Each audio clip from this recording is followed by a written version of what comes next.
Tonight, we continue to track what's left of Hurricane Helene. Hours after hitting Florida as a Category 4, it was downgraded to a tropical storm, and it continues to weaken tonight.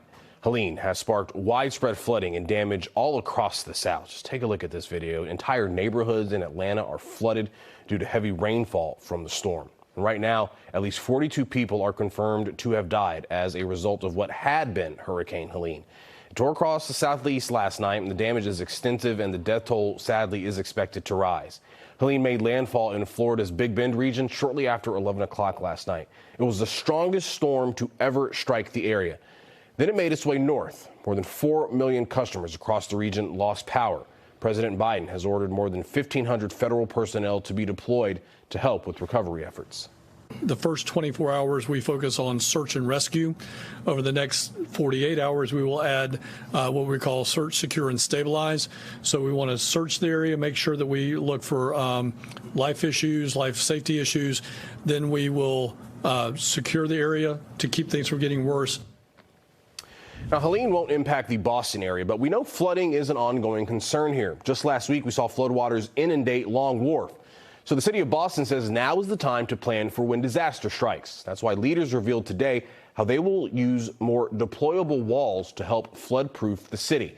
NBC 10's Anika Hope is live in downtown Boston, where we can see some of those walls now. Anika? Yeah, here, these walls surround this T-stop. They can be put up quickly and taken down just as fast. Today was a practice run for when that next big storm approaches. Under sunny skies Friday, the city of Boston practiced what they will do to prepare for the worst weather days, deploying barriers to prevent major flooding. So the teams will actually be watching the floodwaters as they come up along the way, and then they'll drop in the last of the planks when they can see that the water is indeed going to hit the station. These barriers held back feet of storm surge from Hurricane Helene at a Tampa hospital. Boston's mayor and other city leaders say the walls will make a big impact here, too, because the city is vulnerable to major flooding. And these 47 miles of coastline will have a direct impact on the safety, well-being, health, and economic prospects of our community. But these walls are just a short-term solution. We are in the process of figuring out the ways, the steps to get you to be a more resilient community. The long-term goal, adapt aging infrastructure to withstand increasing climate threats. From elevated roadways to vegetated berms to parks and open space that both serve a public and inviting purpose for our residents and visitors. The big boost in flood preparedness comes out of the city's addition of a new environmental team. Mayor Wu says that team is zeroing in on areas with the most need and how to help the families who live there. We see in cities around the country that the most impacted residents are often residents of color, residents of lower incomes, those who live in